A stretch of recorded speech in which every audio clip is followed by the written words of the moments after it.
एक बार फिर से वीर विक्रम हाथ में तलवार लिए पेड्ड के पास जा पहुंचा। उसने पेड्ड से लटकता शव उतारकर कंधे पर लादा व शमशान भूमि की ओर चल दिया। विक्रम चलता जा रहा था तो बेताल बोला, मैं तुम्हें एक कहानी सुनाऊंगा और तुम्हें आखिर में मेरे प्रश्न का उत्तर देना होगा। यदि तुमने उत्तर न दिया तो तुम्हारे सिर के हजारों टुकड़े कर दूंगा। ये कहकर बेताल कहानी सुनाने लगा। एक राजा का नन्हा सा एक पुत्र था। वह उसे अच्छी शिक्षा देना चाहता था। इसी उद्देश्य से वह एक साधु के पास पहुंचा और बोला, इसे शिक्षा दो, किंतु एक राजकुमार की तरह पेश आए। साधु ने दृढ़तापूर्वक कहा, नहीं, यह संभव नहीं है। यदि उसे यहाँ शिक्षा ग्रहण करनी है तो आम छात्रों की तरह ही रहना होगा। राजा बहुत क्रोधित हुआ। वह उस साधु को सबक सिखाना चाहता था। उसने तय किया कि वह बाद में साधु से हिसाब किताब बराबर कर देगा। वह राजकुमार को आश्रम में छोड़ कर लौट आया। कई वर्ष बीत गए।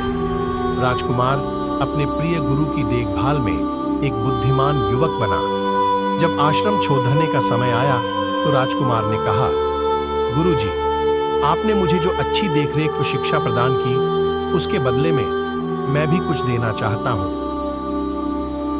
गुरुजी ने उसकी भावनाओं को सराहा। वो बोले, मैं उचित समय आने पर अपनी गुरु दक्षिणा मांग लूंगा।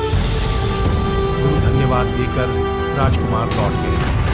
गुरुजी के व्यवहार से खिन्न राजा ने उन्हें सबक सिखाने की सोची। उसने अपने सैनिकों को आदेश दिया, जाओ, गुरुकुल में आग लगा दो। एक दिन राजकुमार अपने गुरु से मिलने गया। गुरुकुल को राख के ढेर में बदला देख उसके क्रोध की सीमा न रही। उसने साधु से पूछा, गुरुजी, ये सब किसने किया? जिसने भी किया होगा मैं उसे छोड़ दूंगा नहीं। अब बेताल ने राजा विक्रम से पूछा, बता, साधु ने राजकुमार से क्या कहा? बोल, वरना तेरे सिर के 1000 टुकड़े कर दूंगा। राजा विक्रम पल भर के लिए रुके, किंतु जवाब दिए बिना नहीं रह सके। उन्होंने उत्तर दिया, उन्होंने राजकुमार से कहा कि गुरु दक्षिणा चुकाने का उचित समय आ गया है। उन्होंने उसे उसके पिता को माफ करने के लिए कहा, जो गुरुकुल में आग लगवाने का जिम्मेदार था। बेताल ने हैरानी से कहा, विक्रम, तेरी बुद्धि की तो दाद देता हूं, पर तूने चुप रहने की कसम तोड़ दी, इसलिए अब मुझे तुझे छोड़कर जाना होगा। और बेताल फिर से पीपल के वृक्ष की ओर उड़ चला। Thank you for watching. Please like and subscribe.